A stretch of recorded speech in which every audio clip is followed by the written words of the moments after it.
Bien, l'idée donc, c'est aujourd'hui de profiter de l'expérience d'un certain nombre de personnes industrielles et personnes de l'université, architectes, et donc de discuter de cette question de l'innovation, de la prise d'initiative. On utilise aujourd'hui un terme qui n'est pas très beau à entendre, entrepreneuriat.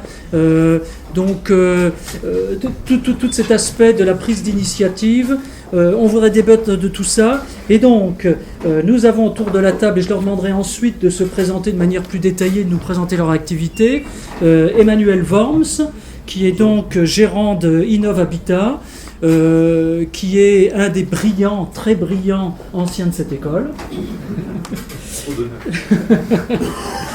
Nous avons aussi Simon Benmaraz, qui est dirigeant de Solar Euromed et qui lui vient de cette splendide école d'à côté, le IGM.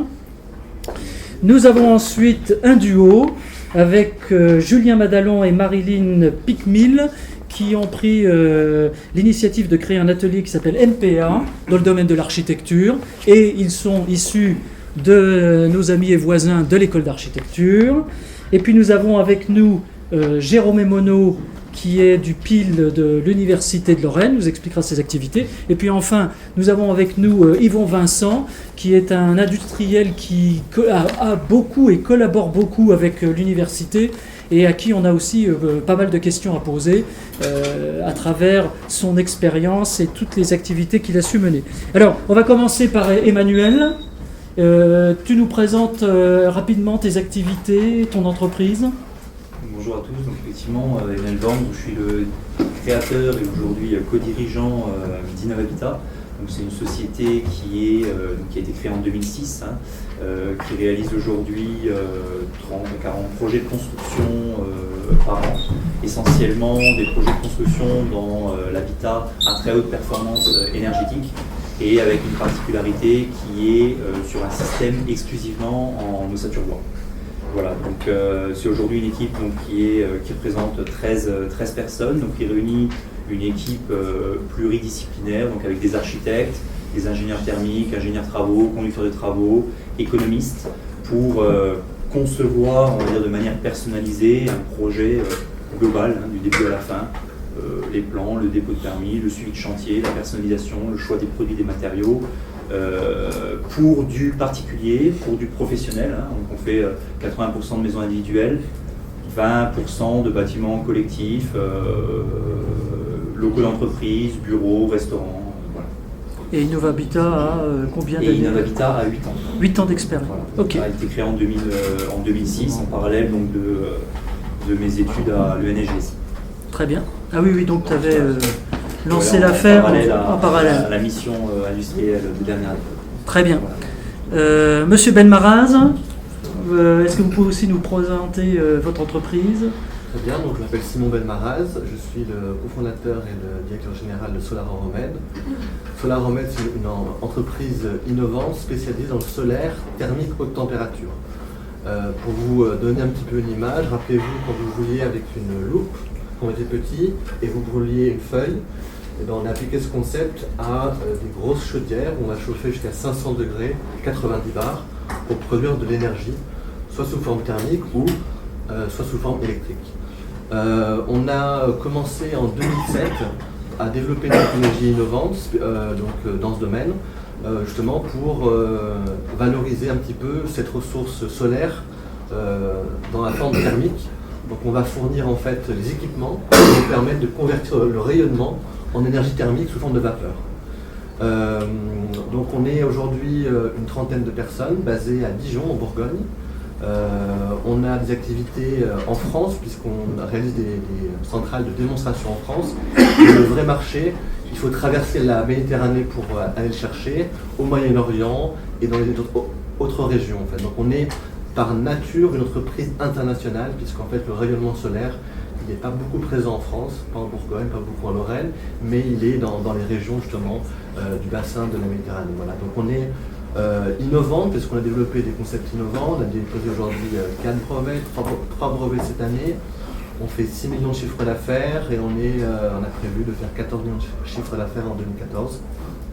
On a des projets en cours de réalisation en Corse. On réalise la première centrale solaire thermodynamique de France en Corse. Elle fait 12 MW, c'est 47 hectares de champs solaires. Et on est en Jordanie où on réalise la première centrale solaire innovante du Moyen-Orient. Voilà. Donc une entreprise récente, mais tout de suite à dimension internationale. Tout de suite à dimension internationale, avec toutes les préparations que ça a dû requis, avec les partenariats aussi qu'on a dû développer pour à la fois sécuriser la partie technologique et maîtriser la partie industrielle et technique, puisqu'en fait c'est des grands ensembles, donc on doit forcément s'associer avec des partenaires qui sont souvent de très grande taille, et on doit garantir aussi nos intérêts, puisque dans l'énergie, on peut avoir des comportements assez prédateurs dans les nouvelles technologies. Très bien, très intéressant. Yvon, est-ce que tu peux nous dire une idée de la trajectoire de tes activités? J'ai 30 ans d'histoire, donc j'ai eu ma 30e année, ma 30e année de chef d'entreprise. Je pense que j'arrive un peu sur la fin, à 62 ans. Donc j'ai démarré à l'âge de 32 ans, en tant qu'ingénieur automaticien, et créé l'entreprise en 85. Donc j'ai dû en créer, je ne suis plus, un peu plus de 15. J'en ai vendu beaucoup, j'en ai créé à l'étranger, donc en Allemagne, en Italie et au Canada, selon des opportunités, enfin revenir, parce que c'est un roman après cette histoire. Et avec une volonté toujours d'être dans la recherche, puisque je suis un peu un produit de la recherche avec, à l'époque, Michel Auvin, recensant les travaux du CRAN dans l'automatisme dans les années 80. Donc j'ai pu le vendre et continuer à le vendre sous une autre forme aujourd'hui. Et il y a eu 7 thèses de docteurs ingénieurs qui sont sorties sur ces 30 ans. La dernière en 2007 qui touchait principalement le biomédical avec mon ami Vespignani qui était nominé aux Victoires de la médecine. On n'a pas été oscarisé. Enfin, ce qui prouve qu'on peut faire beaucoup de choses ici en Lorraine. Et nous avons toujours des contrats dans le médical, un peu comme tout à l'heure, dans le domaine du Parkinson avec des Taïwanais et l'Université d'Orléans. Nous avons d'autres un AME avec l'Université de Metz, donc on fait le pas pour travailler avec Metz, je le rappelle. Donc une grande relation avec le monde universitaire, français et étranger, alors dans des domaines très variés. Alors dans le monde de l'automatisme, juste pour rappeler le parcours, je répondrai un peu à la question tout à l'heure de monsieur le directeur de l'ENSIC, est-ce que c'est un concept ou est-ce que c'est une idée propre à un individu, l'innovation. L'automatisme, c'est relativement simple. Quand on est dans les domaines du traitement du minerai, on se trouve dans un concept, à l'époque, il y a 30 ans, où il n'y avait pas de capteurs, tout était orienté vers la chimie, et la chimie du carbone, c'est essentiellement le pétrole. Donc il nous fallait faire côtoyer l'informatique de l'époque avec les grosses clés, la baramine, les explosifs et tout ce qui s'ensuit. Et là est venue la partie innovante, rechercher des solutions de la mesure notamment de l'humidité par des activités micro-ondes dans le champ proche. Alors, je veux dire tout de suite des concepts complexes avec des ressources humaines qu'on ne trouve pas beaucoup, des ingénieurs formés dans l'électromagnétisme très peu. Donc il faut investir soi-même et il faut coopter les gens et les manager avant de se faire manager parce qu'on a vite fait de construire tout l'argent. Donc ces produits que vous faites, vous vous trouvez avec un monde du service, puisqu'il faut beaucoup d'électronique. Donc il faut manager l'électronique aussi. Et de fil en aiguille, vous arrivez un jour à avoir un stable ingénieur et il faut faire de la commande optimale de process dans le monde. Et puis vous avez un staff qui fait du contrôle non destructif, des mesures de capteurs intelligents. Et puis vous avez un staff qui fait de l'électronique, du service. Et puis un jour vous vous retrouvez avec un réseau de maintenance, 25 agences en France. Vous vous retrouvez avec donc un pôle de recherche. Et des gens qui sont plus ou moins à droite à l'étranger, donc arrachés puisque principalement les clients se trouvent, les clients riches en dehors de France. Et à ce moment-là, vous commencez à créer des implantations. C'est ce qui explique qu'il y a eu l'Allemagne, l'Italie, donc un monde d'opportunités qu'il fallait saisir. On répond déjà, donc le côté opportuniste du chef d'entreprise et qui se dit je vais m'implanter, je ne sais pas comment, mais peut-être que je vais faire de l'argent puisqu'il y a de l'argent autour. Donc il n'y a jamais eu de règles bien précises qui étaient pour développer l'activité. Et ce qui fait qu'à un moment donné, vous avez un trush qu'on est monté à 250 personnes, Et puis quelqu'un vient vous voir et puis dit j'achète votre boîte ou une partie, et ainsi de suite. Donc on a marié d'elle, le chèque aussi, alors on en garde un petit peu. Alors c'est arrivé en 2006 cette histoire, il y avait la possibilité d'anticiper traîner. Alors j'ai opté pour une autre voie qui était l'élu, aller m'occuper d'autre chose et puis continuer une innovation pour, il me restait 25 personnes, dans un domaine biomédical, donc qui était la cardio, la neuro, là on achète, on vend, et puis une activité qui était celle née de l'automatisme, parce qu'il y a une époque où c'est le rêve de toucher d'entreprise, c'est d'ouvrir les volets le matin et puis de rien faire et que le système se vende. Pour y accéder à cela, il faut développer, j'ai pensé sans cesse au jackpot, c'est-à-dire avoir des produits qu'on vient acheter chez vous. Alors en 97, j'ai changé la barre et j'avais arrêté la partie activité automatisme pour me lancer dans cette partie-là. Alors, étant avec une bonne base électronique, je m'étais dit je vais me lancer dans des concepts particuliers. C'est là que je suis rentré dans la continuité du capteur intelligent appliqué non plus au process mais à l'être humain. Donc les mesures physiques et physiologiques, et me voilà embarqué dans cette histoire à mettre quelques millions d'euros sur la table, que je n'en ai pas vendu.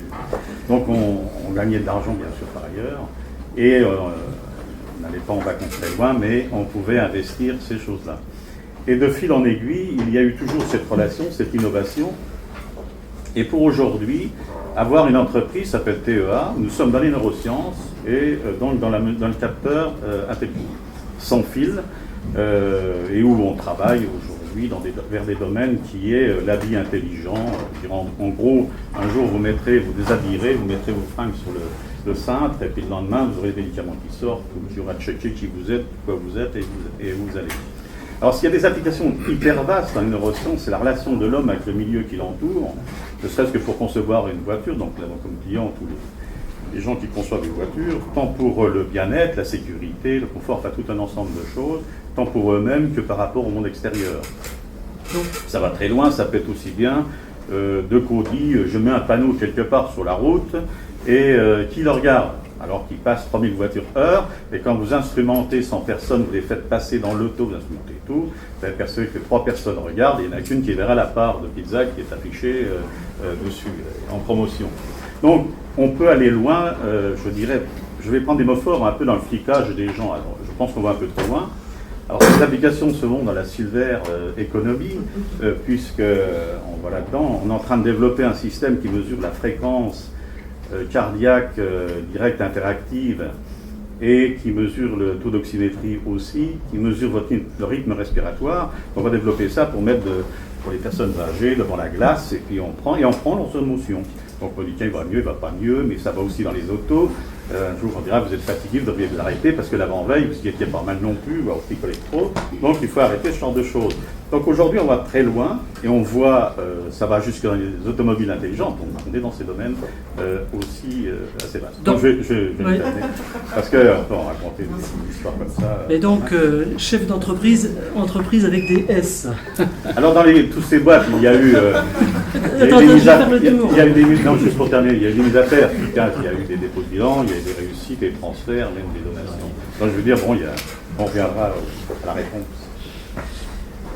Alors, on a eu Innovabitat, on passe à l'architecture. Voilà. Donc, nous, on est à l'échelle, on va dire, artisanale par rapport à certaines entreprises présentes aujourd'hui. Donc, nous sommes 2 architectes. On a créé notre agence en 2008, donc assez tôt à la suite de nos diplômes, puisqu'on a passé notre habilitation à la maîtrise d'œuvre en 2007. Donc on est basé à Saint-Max. La particularité en fait c'est que une petite structure et nous on est partie intégrante de la production en fait finalement de notre entreprise. Donc on a une production alors ça varie en fonction des années. 2013 a été assez sympathique pour nous, donc voilà, on est de l'ordre de 4 à 6 bâtiments gérés dans l'année, donc ils ne sortent pas tous de terre en même temps, bien entendu, sinon on aurait du mal à la fois de concevoir à nos bureaux et de suivre les chantiers en même temps. Je pense que par rapport à la présentation de tout à l'heure, il y a 2 choses qui finalement m'ont semblé très proches de notre métier, c'était la notion d'innovation. En fait, architecte, de par notre formation, on est constamment dans l'innovation puisque nous, on n'est pas dans la reproduction industrielle d'un modèle. On est justement dans l'adaptabilité systématique à un contexte, un client, un budget. Donc le contexte, un terrain, une nature de sol, un programme très différent. Donc notre formation initiale, c'est vraiment savoir concevoir, savoir mener à bien un projet et constamment alimenter la conception par des formations, des visites, des lectures de magazines. Je pense que l'école d'architecture nous forme vraiment à nous poser énormément de questions et à analyser aussi ce qu'on voit et qu'est-ce qu'on peut en ressortir et comment on peut innover. Donc nous on innove tout simplement parce que comme je l'ai dit, nous on est plus dans l'artisanat et moi c'est un univers qui me plaît beaucoup, l'artisanat. Donc l'artisanat au sens bâtiment. Donc chaque projet est unique et à chaque projet des intervenants différents. Et donc l'autre point qui m'avait intéressé, c'était justement les partenariats. On est en permanence, on est aussi nous un métier où on fait fonctionner en permanence ce partenariat, puisque tout simplement ce n'est pas moi qui monte avec mes petites mains le mur du projet que j'ai conçu. Néanmoins c'est moi qui suis la direction d'exécution des travaux. Donc en partenariat avec des gens très très différents, ça va aussi bien le maître d'ouvrage, qu'il soit professionnel ou un particulier, donc là aussi on doit s'adapter. Un maître d'ouvrage public est un maître d'ouvrage professionnel, donc un client professionnel. Maître d'ouvrage privé qui fait sa maison, qui investit 25-30 ans, qui met toutes ses tripes dans ce projet et va réagir de manière complètement différente, aura besoin d'être peut-être plus assisté. On travaille aussi bien entendu avec nos amis les ingénieurs, présents ici. Donc là aussi, plus ou moins, nous, au début de notre activité, on a pris le parti de quand même se garder une grosse partie de la conception technique en interne, de ne pas se faire délester de tous les avantages que peuvent avoir pour nous d'un point de vue conception, créativité, la partie technique. Donc je suis bien aidée pour ça par mon associé qui a fait un master bois à l'ENSTIB en plus du diplôme d'architecte. Donc on a déjà toute cette compétence technique au niveau du bois qui nous permet d'avoir les reins solides face aux entreprises. Et donc, si je puis me permettre, donc, oui. vous fonctionnez en duo, on va dire architecture et technique. Bah, les deux sont imbriqués en permanence. Je suis architecte, je suis pas juste. Je suis pas ingénieur. Le Master Pro de l'école d'ingénieur d'Épinal ne donne pas un titre d'ingénieur. Mais on a tous nos projets sont faits à deux, jusqu'au stade où on arrive à la conception du dossier de consultation des entreprises, où là il faut une vraie connaissance du dossier pour celui qui va suivre le chantier, donc ça devient un projet suivi par une seule personne. Mais en dehors de la spécificité construction bois, on a également toute la spécificité éco-construction, parce que donc on a eu par notre formation initiale à l'école d'architecture et aussi à l'ENSTIB pour ma part Dominique Gozin-Muller qui était qui apportait qui apporte toujours de l'étranger une vision de la construction écologique et également en formation continue, notamment avec des formations professionnelles sur la thermique, notamment par exemple moi je me suis formé sur les logiciels de calcul Passif House. Donc on a une formation continue qui est obligatoire pour les architectes puisqu'on est une profession qui est protégée par l'État mais qui nous donne en contrepartie des exigences de formation, d'assurance, voilà. Alors ça c'est un point sur lequel on reviendra, je pense, sur le lien, ce que vous avez pu tirer de votre formation, que ce soit sur votre côté entrepreneur, que votre côté, je dirais, dans le domaine de la technique. Je vais donner maintenant la parole à Jérôme. Tu nous dis en quelques mots rapidement le rôle du PIL. Pas de problème. Effectivement, le PIL, c'est le pôle entrepreneuriat étudiant de Lorraine a été créé il y a 4 ans sous l'initiative de Christophe Schmitt, qui est titulaire de la chaire Entreprendre, au sein de l'Université de Lorraine, et il vise tout simplement à accompagner les étudiants qui sont entreprenants, voire même qui ont un projet de création d'entreprise, dans leur démarche. Ça, c'est un point. Il y a d'autres points qui sont plus la formation à l'entrepreneuriat et la sensibilisation. Nous, au sein de mon équipe de la direction des partenariats, on s'occupe vraiment de l'accompagnement opérationnel de ces projets. Depuis, donc je le disais, depuis 4 ans.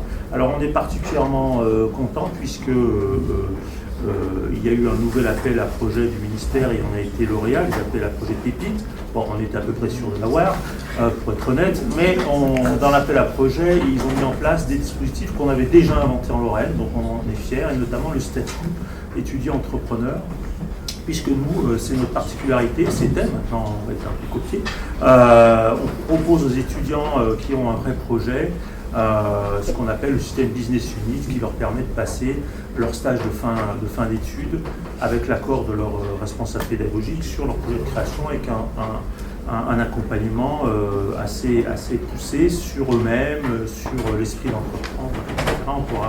On pourra y revenir plus tard. Alors en chiffres, les progressions, la première année c'est 6, la deuxième année c'est 9, Business Unit, la troisième c'était 15, 17, Julien, et cette année c'est 27. Alors on couvre pas que les écoles d'ingénieurs, on couvre toute l'université de Lorraine et au-delà, puisqu'on a aussi des étudiants des autres écoles qui ne sont pas rattachées à l'université de Lorraine. Christophe Chauzereau l'avait rappelé en introduction, on a la chance d'avoir un pôle entrepreneur étudiant de Lorraine. Je ne sais pas si entrepreneuriat c'est désagréable à prononcer, Vincent, mais je suis sûr que c'est agréable à vivre, même si c'est parfois difficile de quelques étudiants là ici qui sont dans le parcours qui pourraient témoigner, et même un ancien qu'on a fini par recruter. Et puis Yves Grangeon l'avait dit aussi, je pense que l'état d'esprit dans lequel on est, ce n'est pas la création d'entreprise, hein. C'est l'attitude entrepreneuriale. Notre mot d'ordre, c'est vous voulez être entrepreneur, soyez déjà entreprenant. Et donc ne restez pas assis derrière votre ordinateur à chercher de l'info, allez sur le terrain, expérimentez, prenez des initiatives, prenez des risques, prenez des baffes, revenez, discutez avec d'autres, et ne soyez pas seul dans votre aventure, c'est complètement idiot, ce mythe de l'entrepreneur solitaire. Est totalement révolu. Il y a des réseaux. L'entrepreneur, c'est celui qui sait s'accompagner. Là, on a eu un certain nombre de témoignages qui montrent toute cette notion de partenariat et d'accompagnement. Bien, merci beaucoup. Alors, un point que je voudrais aborder avec les uns et les autres, c'est vous nous décrivez des activités que vous avez lancées, mais au départ, comment avez-vous fait pour repérer ces opportunités ? Comment avez-vous fait pour repérer qu'il y avait des niches, voire des marchés qui peuvent être très importants ? Comment vous avez fait donc, Monsieur Benhamar, vous pouvez peut-être commencer, nous dire comment vous avez repéré le fait qu'il y avait un business à faire dans tel ou tel domaine ? Pour moi, le premier contact avec le domaine dont je suis, c'était... mon école propose des échanges de longue durée à l'étranger. Je suis allé en Espagne et l'école où j'étais a proposé des voyages durant le week-end, à aller visiter des installations en Espagne. Je suis allé près de Séville, où les Espagnols réalisaient les premières centrales modernes solaires thermodynamiques. Et c'est là où je me suis rendu compte de l'ampleur et du potentiel de cette technologie. C'est pas à cette époque forcément j'avais l'idée d'entreprendre, mais c'est là un petit peu où l'idée a commencé. De manière intéressante, ma première rencontre, c'était plutôt un défi, identifier quel était le défi de demain. Et pour moi, avant, c'était l'eau en fait. Et quand je me suis intéressé à l'eau, je me suis rendu compte qu'il y avait plusieurs procédés pour, par exemple, faire du dessalement d'eau de mer. Il y avait à la fois le vecteur électrique, mais à la fois le vecteur thermique. Et quand je me suis intéressé à ça, j'ai essayé de comprendre comment développer des nouveaux procédés pour améliorer l'accès à l'énergie. Et c'est là où est venu le besoin. Après, comme dit M. Dupil, je ne suis pas tout seul dans l'entreprise. Mon cofondateur était quelqu'un d'expérimenté dans le domaine de l'énergie. Donc également, c'était aussi cette vision de pouvoir aller des ensembles structurés, mais également aller vers des vecteurs qui vont améliorer l'accès à l'énergie électrique, thermique, mais également plus tard de l'eau. Voilà. Très bien. Emmanuel, toi, comment tu... Effectivement, ce que tu disais tout à l'heure, on parlait d'opportunités, mais au-delà de ça, je pense que c'est vraiment des opportunités qui amènent à l'entrepreneuriat ou à la création d'une entreprise, hein, dans l'environnement dans lequel on est. On va dire pour ma part, si on m'avait dit il y a 8 ans que je co-dirigerais aujourd'hui une société dans l'habitat, je n'y aurais pas cru, parce que effectivement c'est un domaine qui ne m'attirait absolument pas, voire même plus loin, c'est un domaine qui ne m'intéressait pas du tout. Alors comment on en est venu à ça? C'est simplement un ami d'enfance qui m'appelle un jour, qui me dit j'ai quelque chose, j'ai une idée. J'ai été séduit par un système constructif, donc, qui était l'ossature bois à l'époque, hein, c'est parti de la maison de bois. Aujourd'hui ça a évolué dans le concept d'innovation, mais à l'époque c'était ça. Il me dit, et j'ai besoin d'en parler, et je veux voir si on peut faire quelque chose ensemble. Voilà, donc c'est parti de là, en tant qu'étudiant à la base, hein, sur des projets de première année, deuxième année ingénieur, etc. Et le projet a évolué on va dire dans ce sens-là, jusqu'à arriver au final à la création d'une société avec un concept de la maison de bois. Et aujourd'hui, ce concept a vraiment évolué. On parlait d'innovation. On est parti d'un produit et des systèmes constructifs, et aujourd'hui, on est plus dans l'offre de services. C'est qu'aujourd'hui, la valeur ajoutée d'Innovabitat, c'est de dire un particulier, un professionnel aujourd'hui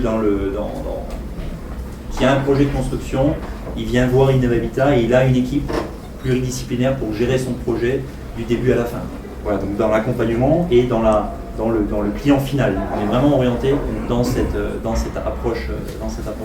Donc ce que vous dites tous les deux quand même, c'est qu'à un moment donné, on repère un domaine qui pourrait être intéressant, soit parce qu'un ami vous contacte, soit parce que vous retrouvez un phénomène de société dans le domaine de l'énergie, mais qu'après ça, il faut quand même trouver sa place dans la chaîne de valeur, le bon endroit pour intervenir. Et la place n'est pas naturelle. C'est que dans tous les cas, le projet évolue. Dans 8 ans, au début, c'était peut-être d'être fabricant d'ossature bois, c'était peut-être de faire, je sais pas, voilà, donc le projet, il faut le positionner dans la chaîne de valeur, il faut le positionner au niveau réglementaire, il faut le positionner au niveau de l'offre de service qu'on va proposer. Qu'est-ce que va proposer le créateur d'entreprise? Qu'est-ce qu'il va vendre?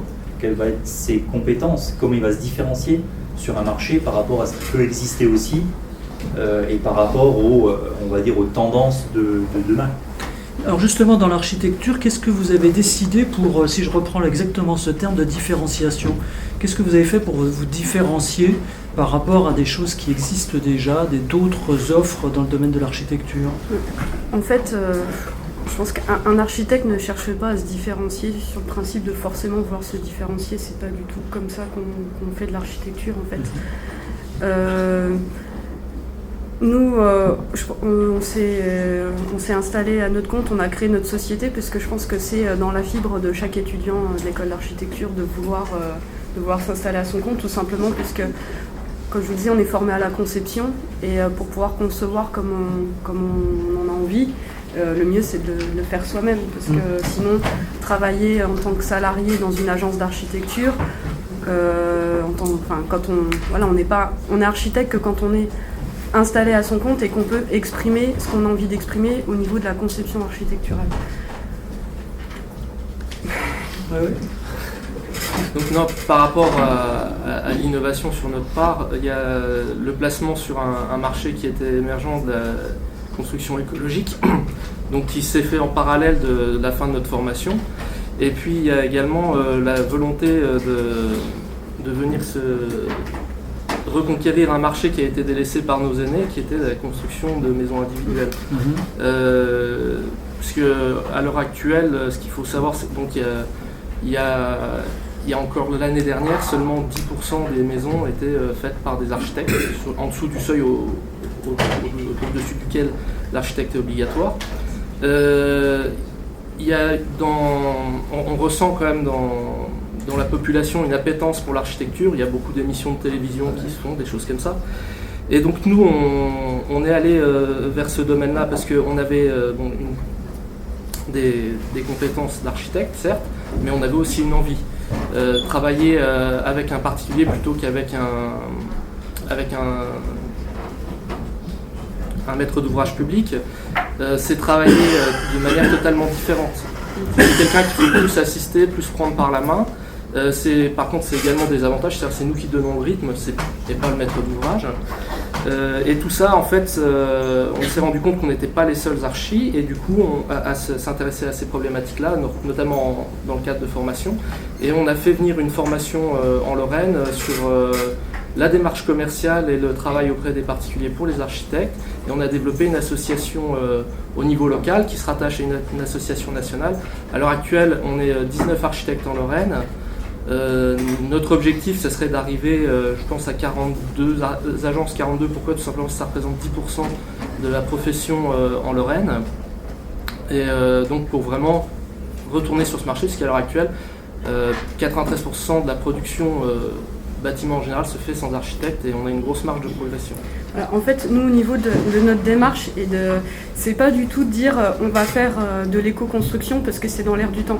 On fait de l'éco-construction parce qu'on est convaincu par ça, parce qu'on a été formé à cette question-là. Donc quand on est sorti diplômé de l'école d'archi, on s'est pas dit on va mettre de la peinture verte et on va vendre ça comme de l'écologie parce que ça marche. C'était pas du tout ça. On s'est mis à concevoir en bois, on s'est mis à penser à l'isolation, l'implantation sur le site, c'est vu dès le début à l'école d'architecture. Donc voilà, nous, on n'est pas là pour vendre du greenwashing. Finalement, l'innovation dans notre démarche, elle est plus au niveau de les architectes sont là pour reconquérir leur marché de la maison individuelle. C'est ça. Voilà, c'est plus ça notre innovation. Après, l'éco-construction, c'est du normal. Vous mettez des murs, un toit pour faire un bâtiment, nous on met des murs et puis un toit bien isolé, c'est du normal. Bien conçu, bien inspirant. Ouais. Donc ce qui est intéressant, oui c'est ça, c'est que vous avez quand même une démarche opportuniste pour reconquérir un marché qui naturellement aurait dû... qui originellement nous appartenait et qui avait été... ça a été autorisé, ça a été ouvert à d'autres praticiens que l'architecte, voilà. Mais en plus, ce qu'il faut savoir, c'est que les chiffres nous donnent raison, puisque ce matin, j'ai vu justement une étude qui sortait, qui expliquait que malgré la baisse des permis de construire en France, il y avait une forte augmentation. Donc je disais, l'année dernière, il n'y avait que 9% de ces maisons qui étaient faites par des architectes. Il y a 2 ans, en 2012. Et en 2013, on est passé à 19%. Donc je pense qu'on est vraiment sur le bon créneau. Yvon Vincent, cette notion d'opportunité, on l'entend bien là au départ, il faut trouver une opportunité pour se lancer, mais sur la durée, pour qu'une entreprise, une structure reste innovante, il faut continuer, semble-t-il, à avoir cette capacité à trouver encore des opportunités. Comment fait-on, en particulier avec des ingénieurs? Comment manage-t-on des ingénieurs pour qu'ils continuent à être acteurs pour trouver des opportunités de développement pour l'entreprise? Juste à répondre à la question. En fait, le créateur d'entreprise, c'est dans l'individu, depuis tout petit, dans ses gènes, où ça peut le devenir par contagion. Et ça peut être un métaconcept quand on côtoie, où on vit dans des milieux où l'innovation, l'entrepreneuriat est permanent, comme aux États-Unis, automatiquement vous chopez la maladie. Ça, c'est de fait. Et c'est vrai que il y a cette dynamique, et simplement, il y a un déclic qui se fera avec le temps. Il y a des gens prêts à 20 ans, ou à 10 ans, à 30 ans, et j'ai un frère qui a démarré à 50 ans, et qui était une très belle réussite dans la région, et qui travaille et qui ne voyait rien par l'ingénieur, et maintenant embauche des ingénieurs. Donc un travail de fond. J'ai même un fils qui a sorti du front, et ça fait 14 ans qu'il est chef d'entreprise. Donc, c'est pas lié donc, au diplôme. Ça veut dire qu'on peut rendre le système contagieux, mais au départ, il est vrai qu'on peut avoir, pour prendre un entrepreneur, parce qu'on peut avoir soif de liberté, envie d'appliquer ses idées, et blabla, et tout cela qui est... Et comment on joue sur la contagion intérieure? Alors ça, c'est le créateur qui crée, et après, qui reprend. Mais après, c'est la pérennité, donc le gestionnaire. Ça, c'est un autre domaine, parce qu'on peut être créateur et puis mauvais gestionnaire, on se ratatine très rapidement de cela, parce qu'il faut se régénérer. L'idée qu'on a lancée, elle va mourir, donc il faut la relancer. Alors M. Malher a répondu tout à l'heure en disant c'est souvent le client qui fait notre veille technologique, parce que c'est lui qui est au feu tous les jours, qui a des ennuis quotidiens, qui cherche des solutions, et il nous en parle. Donc on peut, si on est très ouvert, voilà, il faut être vraiment à l'affût. parce qu'il vous explique sa problématique dans son langage, dans son métier. Il faut aller vers son métier, il faut des fois faire de la formation pour comprendre son métier. Et à ce moment-là, il faut se retourner vers le monde universitaire, parce que vous n'avez pas ouvert des gens qui travaillent dans ce domaine, pour leur dire « Tiens, j'ai une idée, qui vient d'un tel, comment on peut lancer cette opération ?» Et à ce moment-là, c'est là qu'on se retrouve. Et pour travailler avec les universitaires, c'est très compliqué, il faut être né dans le milieu, taper aux portes, un peu les gueuler, les secouer, ouvrir leur tiroir de force, et dire « Ça, c'est pour moi ». Et il dit, nous faisons faire. Et à ce moment-là, il se passe quelque chose, et on fait fi de toutes les relations technocratiques, administratives. On dit, je le prends, viens avec nous, et on va le mettre en œuvre. Et voilà comment se passe aussi bien des thèses, des programmes de recherche, tout simplement par une volonté au niveau de l'individu. Donc, pour répondre, il y a toujours un leader de l'innovation dans l'entreprise, c'est-à-dire qu'on peut redonner à nos ingénieurs la volonté d'innover en permanence, mais eux, ils auront un élan donné. D'ailleurs, s'ils ont trop d'élan, ils se cassent, ils partent une partie de la caisse et ils montent en bas, c'est bien. Hein, moi, j'en ai eu quelques-uns et c'était une réussite et c'est parfait. Sinon, c'est à vous de vous régénérer en permanence. Sinon, quelque part, on rencontre un terrain d'atterrissage plus ou moins rapidement. Donc, l'avion peut se fracasser, on peut le poser. Donc, ça, c'est un réflexe, c'est un investissement jusqu'encore aujourd'hui, puisqu'on refait encore des dossiers, qu'on fait cette veille technologique. Alors, la veille technologique, dans des métiers comme les nôtres, à l'international, ce sont les congrès, et puis essentiellement. Quoi, donc les ingénieurs, on les envoie dans les congrès? Alors, pour répondre, pour les ingénieurs des instituts, on les envoie, et tu l'as dit tout à l'heure, on les fait toucher le client, vivre avec le client, et ainsi de suite, qu'ils comprennent ce qu'ils réalisent et la valeur de ce qu'ils réalisent, et puis voir comment il peut embarquer le client dans des histoires un peu folles, et puis il y a une maintenance, un service, il y a une existentialité à faire au travers de son travail, et de montrer qu'il l'a bien fait ou pas. Donc ça, c'est une chose. Et après, comment les garder? Parce que pérenniser une société, c'est bien, mais garder une équipe sur laquelle toute l'entreprise reposerait sur un savoir-faire. Et là, on est dangereux. C'est pour ça que je voulais un produit. Il faut m'affranchir des gens. C'est le principe. Et à ce moment-là, pour maintenir ce savoir-faire, il va falloir les intéresser. Alors, quand vous prenez des jeunes ingénieurs, ils vont rester 4 ans chez vous, ils s'en vont, c'est normal. Et puis après, pour une PME, et puis, alors, vous pouvez leur offrir ce que vous voulez, la voiture, la carte d'essence, plein d'autres choses, ils s'en vont. Mais c'est logique, ils ont envie de manger d'autres choses.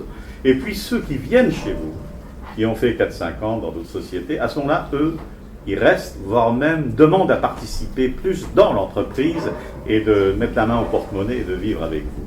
Et là, il faut faire très attention, qu'on reste à un niveau d'innovation, d'investissement, toujours avec la contrainte qu'on a mis notre pote banquier qui appelle, il dit le chèque vous le faites quand, vous avez le niveau du compte, blabla. Il y a un quotidien qui est omniprésent, permanent, qu'il faut prendre en compte. Donc en fait, je dirais, cette innovation, c'est un réflexe tout le temps, sur pas 10 ans, sur 20 ans, sur 30 ans, encore maintenant, et ça va être en cours. Et si vous le perdez, votre boîte arrête. Alors si vous touchez des nouvelles technologies, c'est d'autant plus vrai que vous surfez sur la vague. C'est-à-dire ce que vous dites aujourd'hui est déjà moins vrai demain. Il y a peut-être des gens, quand vous sortez votre truc, qui sont déjà en avance, l'ont déjà mis sur le marché bien avant vous. Marc Nicou, on parle souvent de ces choses-là, il a parfaitement raison. Donc sur certains types de technologies, il ne faut surtout pas s'enraciner, il faut foncer. Et là, il faut une équipe qui, et là, on épuise les gens, je vous le garantis. On épuise les ingénieurs. On les fait tailler au max. Là, il y a une pression naturelle qui se fait à ce niveau-là. Vous voyez, donc ça c'est aussi à prendre en compte. C'est pas comme si on faisait de la mécanique, on touche des pignons, on met en place des matériaux nouveaux, il n'en sort pas tous les 5 minutes, et ainsi de suite. La chimie, à certains niveaux aussi, innove pas mal à une grande vitesse dans ces domaines. Donc savoir quel métier on est, et l'opportunité, c'est aussi, on peut créer des marchés. Vous savez que IBM crée des marchés, puisque le marché du PC, puis un jour les gens n'ont plus voulu acheter les PC, mais il a perdu des grosses parts, il a arrêté. Mais on peut créer un marché de toutes pièces, se dire j'ai envie de vendre ça, je le fais, je le crée, je le vends. Et on va exciter le système, et après c'est toute la cavalerie de communication qui fait que les gens l'achètent. Là aussi c'est une autre approche qui peut être mise en œuvre et qui est assez intéressante aussi. Il y a un terme qui a été utilisé tout à l'heure par Jérôme, et puis je lui demanderai de commenter tout à l'heure, mais avant, au niveau industriel, il a parlé de réseau. On crée et on innove en réseau. Votre expérience les uns et les autres là-dessus? Je ne sais pas qui commence. Ce qui est sûr, c'est que l'impulsion, on disait, l'impulsion vient du dirigeant ou du créateur.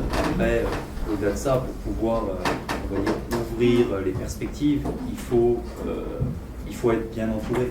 Ça, c'est une certitude. Il faut être bien entouré, il faut aller voir ce qui se fait ailleurs.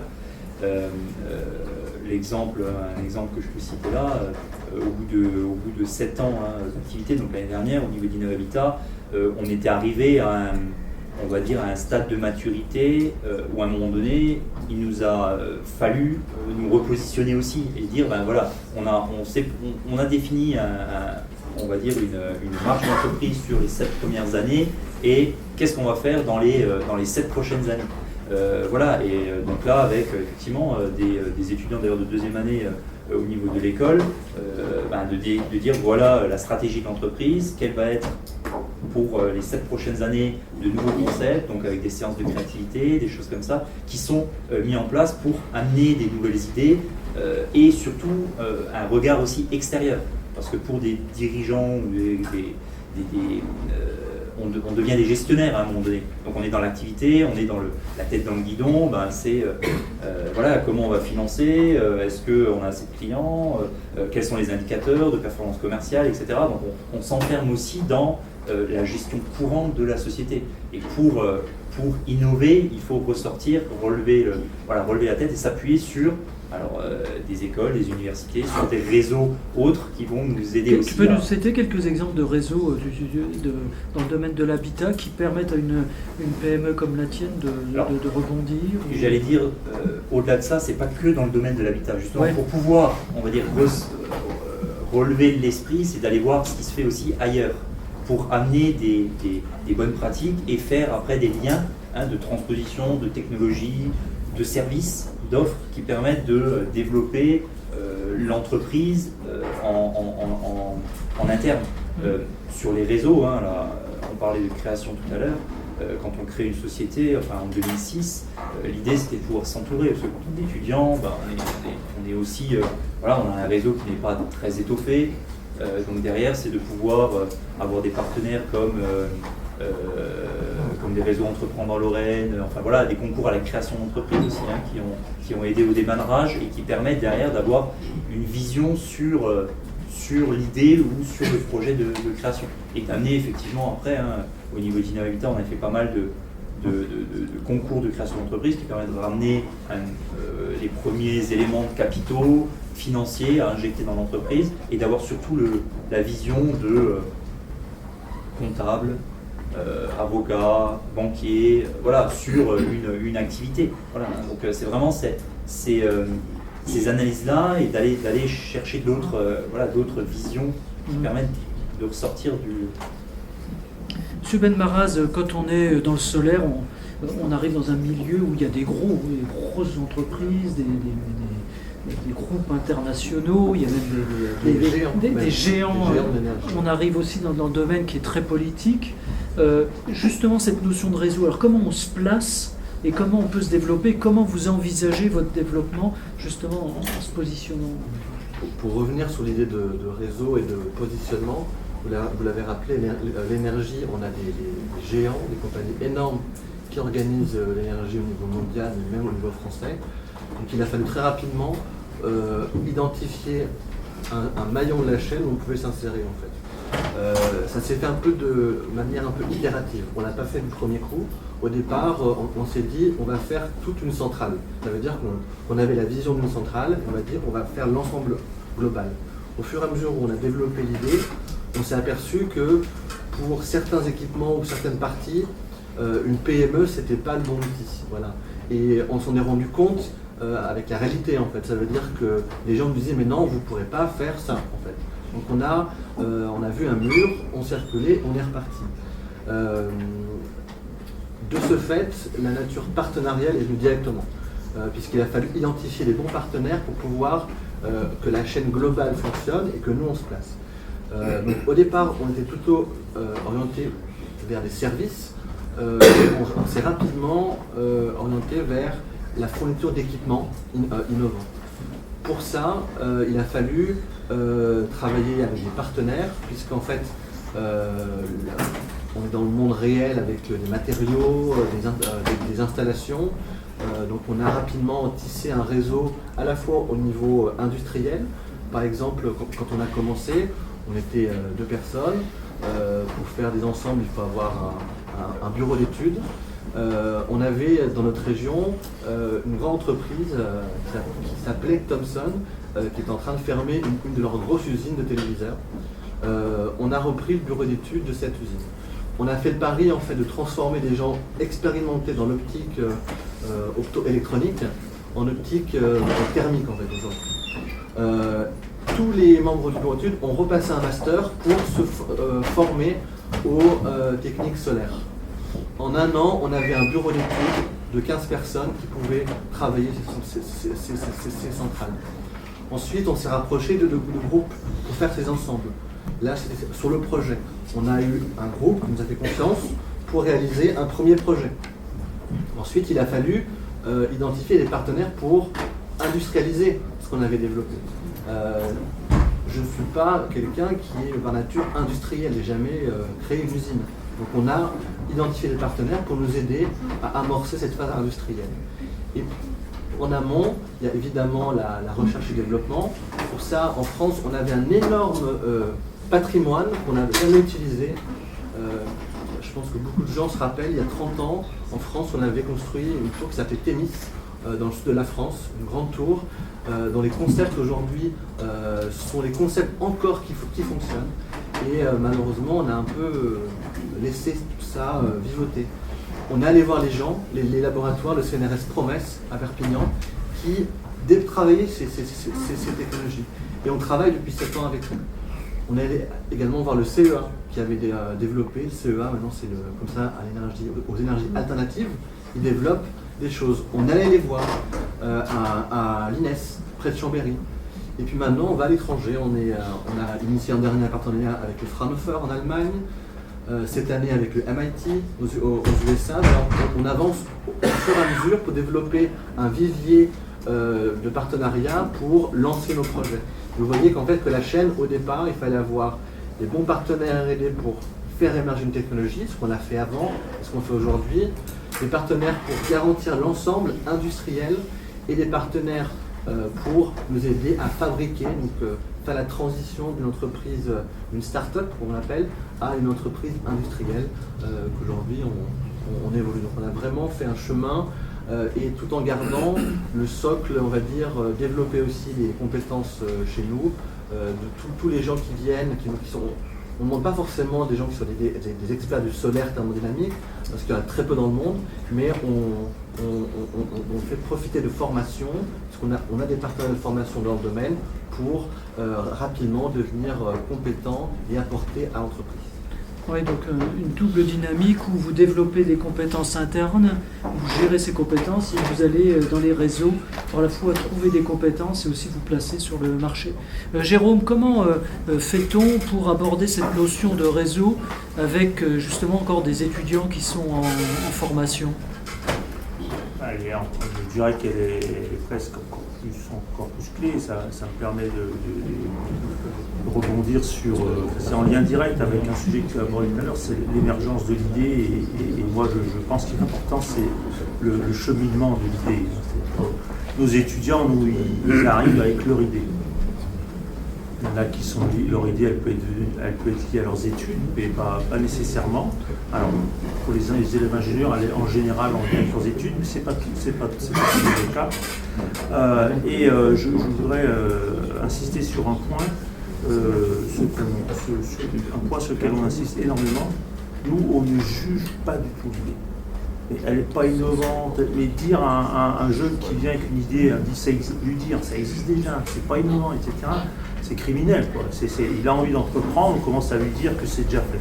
Donc on l'écoute avec son idée, et en fait ce qu'on va mettre en place dans le parcours, justement avec le réseau, justement avec les interactions avec les chefs d'entreprise, on leur donne un coach d'entreprise ou un professionnel, les autres structures d'accompagnement, la formation, le fait d'aller sur le terrain, de rencontrer des possibles clients, des possibles concurrents, cette idée, ce réseau va faire évoluer, et son travail personnel à lui ou à elle va le faire évoluer cette idée. Et c'est ce cheminement qui est extrêmement intéressant.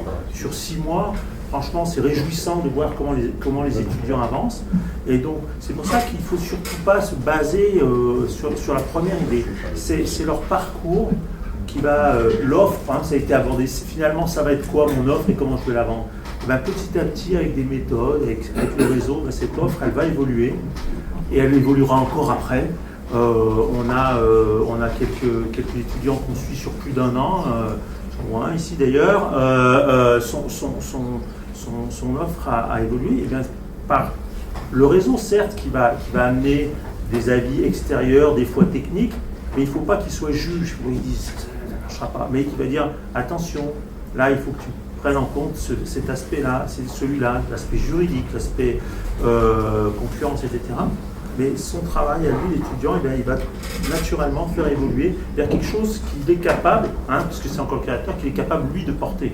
Hein, c'est pas la peine de lui imposer un truc super innovant dans la tête. Et lui, s'il ne se sent pas de le porter, ça ne sert à rien. Donc ce réseau, il lui permet d'affiner son projet, il lui permet de le travailler, il le permet parfois, enfin il fait qu'il arrête son projet, c'est pas un problème, hein. Il a même un projet, il se rend compte que c'est pas ça finalement, il a fait une expérience entrepreneuriale, et je pense que quand il sera recruté, si on parle des ingénieurs ici, mais les autres aussi, ça lui reviendra, il sera entreprenant lui aussi dans l'entreprise. Et puis après, donc notre mission, c'est aussi, via notre propre réseau, mais de l'ouvrir, de les faire rencontrer, des fois des personnels très techniques, hein, comptables, juristes, structures d'accompagnement, banquiers, mais qu'on briefe un peu pour leur dire attention, ces étudiants, ils sont au tout début de leur chemin, il ne faut pas commencer à leur demander un plan financier à 3 ans, ils sont incapables de rentrer là-dedans aujourd'hui. Et petit à petit, ils vont revoir ce même réseau qui va voir évoluer le projet. Et on crée ce lien de confiance. Tous les banquiers avec qui on travaille nous le disent. Nous, on préfère un projet qu'on a déjà vu 6 mois avant. Mais on savait que ce n'était pas pour demain, mais on l'a vu évoluer, on connaît la personne, etc.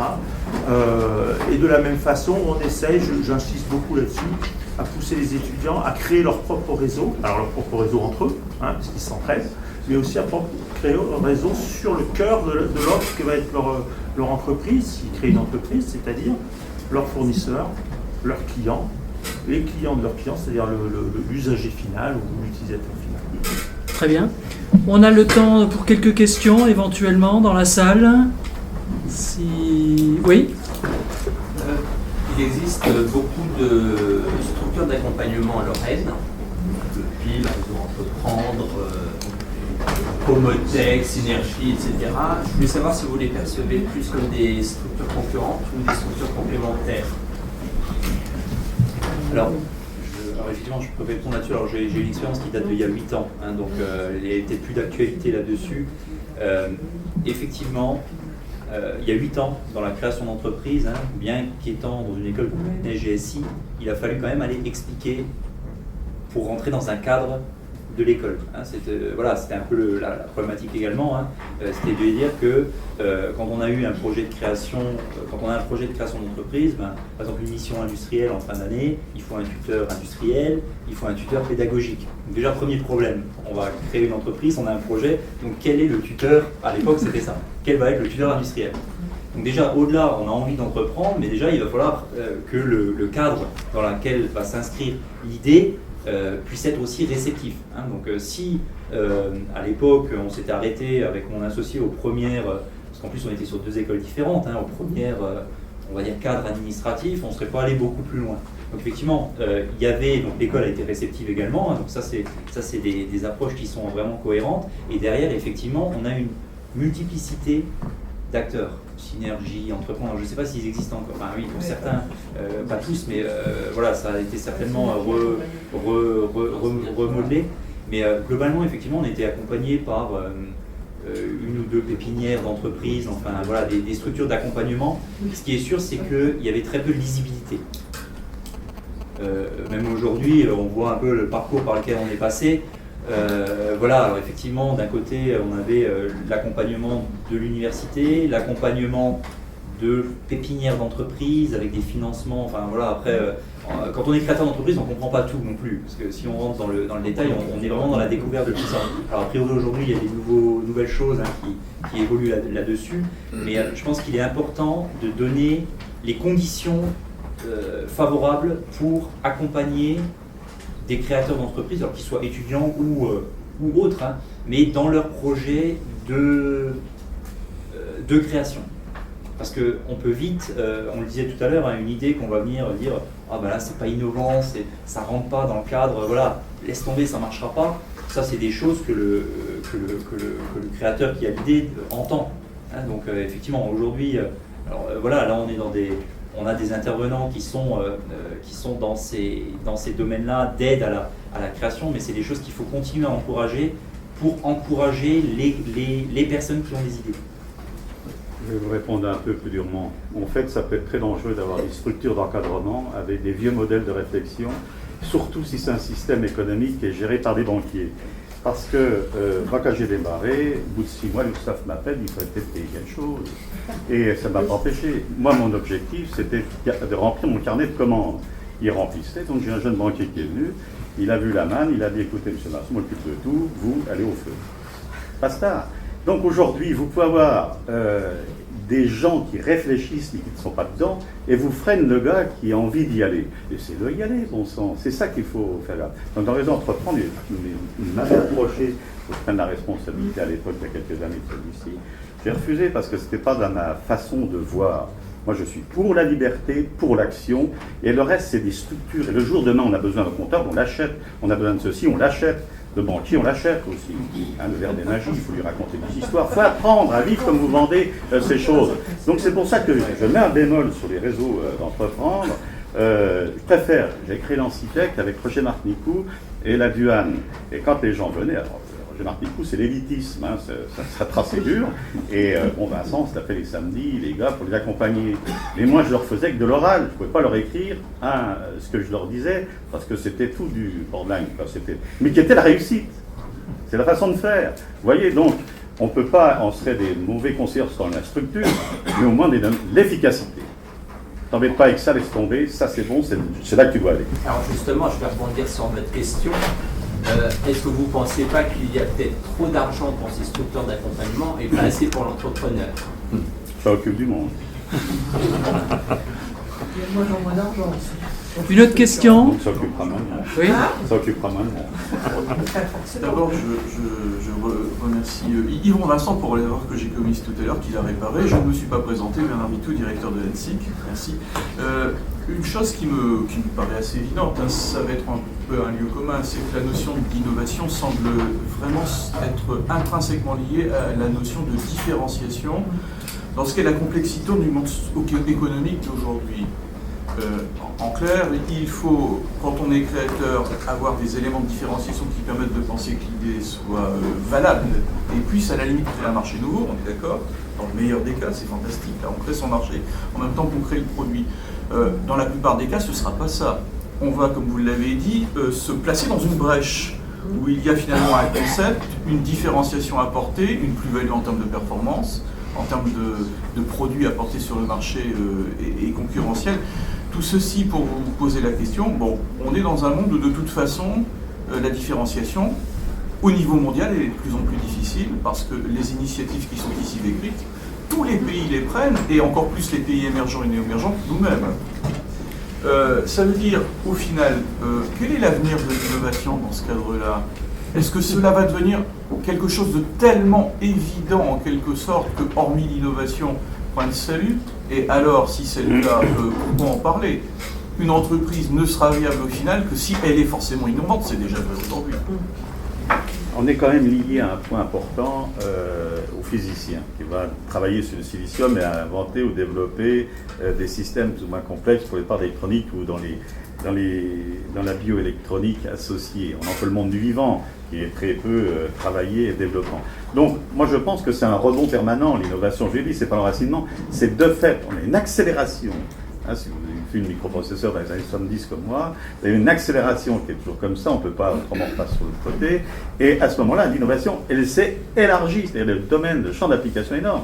Si on voit, je suis président du jury de temps en temps des jeunes ingénieurs qui font le rapport à la DGSI, quand je vois ce qu'il se fait dans le domaine de l'Internet et des applications, Moi-même, je suis démonté en disant, et ils font de l'argent, comme de l'eau. Alors que nous, on en va, on fait scier des métaux dans nos trucs. Et puis, qu'est-ce qu'on s'embête avec ce genre de choses? Ils font des clics, ils vendent du clic, ils vendent des choses. Alors, vous voyez, l'innovation, il y a des pans entiers qui vont tomber et d'autres pans qui naissent. Et c'est cela qui a l'opportunité. Et c'est des jeunes, même de 14-15 ans, qui chopent, vous voyez, le petit américain qui dit qu'il change la police, là, depuis 400 millions d'économies, c'est le machin. C'est ça l'innovation permanente, simple, efficace. Et c'est ça qui est fabuleux. Donc je trouve que c'est dans l'individu, c'est un réflexe propre, c'est la perspicacité, poser son regard, c'est cela qu'on doit enseigner aux écoles d'ingénieurs, éviter prendre le rail et apprendre à aller se balader dans des sentiers avec le sac à dos. Si je peux, juste parce que justement ce que vous disiez, ce que je voulais dire tout à l'heure en disant nous on ne cherche pas à innover pour innover, c'est justement ça, parce que nous justement dans le secteur de la construction, ça remonte à la cabane, à la caverne, et voilà. Donc on ne va pas avoir la prétention d'inventer, je vais vous inventer une maison, non, une maison ça existe. Donc moi ce qui m'intéresse plus c'est la question justement de l'amélioration et de savoir comment on peut continuer, et aussi ce que vous disiez par rapport au chemin de questionnement, c'est plutôt ça par rapport à nous, notre métier. C'est-à-dire qu'à chaque projet, on va se poser des questions, et parfois les meilleures questions valent une bonne réponse. Et à chaque étape, avoir du recul, avoir un feedback sur ce qu'on a fait, se dire tiens, moi je sais que dans mon exercice, comme je disais, je suis dans la production, pour moi c'est très important de suivre mes chantiers. Quand je suis sur le chantier, je me dis tiens, ça là, les gars ils ont galéré pour le mettre en œuvre, comment la prochaine fois je pourrais l'améliorer. Finalement c'est ça aussi qui est important, je pense, à cultiver pour les étudiants ingénieurs, c'est le questionnement et la volonté d'amélioration. Et moi des fois ce qui m'effraie dans le terme d'innovation, c'est plutôt devoir faire le show pour faire le show, et c'est vrai qu'il n'est pas intéressant. Il ne faut pas négliger le bottom-up, parce qu'effectivement et ce qui est complexe dans notre exercice à nous, on est dans un prototypage permanent. Tous les bâtiments sont des prototypes avec des mises en œuvre qui peuvent être spécifiques à chaque fois. Donc le feedback est intéressant, mais des fois on va réinventer l'eau chaude pour tout de suite la roublier parce que ça aura servi qu'une fois. C'est difficile parce que l'architecture ne se fait pas sur des types. Et après il y a aussi le fait il y a de l'innovation, mais on se réapproprie aussi des techniques plus anciennes. Par exemple, nous, en ce moment, on fait des bâtiments avec des murs en terre crue. C'est ultra low-tech. Pourtant, ça apporte énormément à la construction sur des points de vue physiques. Et en repartant en prenant des sujets transversaux comme la physique ou même la sociologie, la philosophie, ça permet de nourrir et de réinnover. De réanalyser, parce que finalement le Saturbois, vu qu'on en parlait, c'est les pionniers américains qui ont inventé le balloon frame. C'était la façon de s'installer rapidement dans un endroit vide. C'est ça qui est intéressant effectivement. Très bien, merci beaucoup, on est tenu par le temps. Je voudrais remercier l'ensemble des intervenants à cette table ronde, c'était vraiment très captivant. J'en profite aussi au moment des remerciements pour saluer tout le travail qui a été fait par les gens du site, et puis après c'est nos amis de l'école des mines qui prendront le flambeau pour cet après-midi. Donc un grand merci à toutes les personnes qu'on a citées là, entre autres, qui ont beaucoup œuvré pour l'organisation de cette matinée.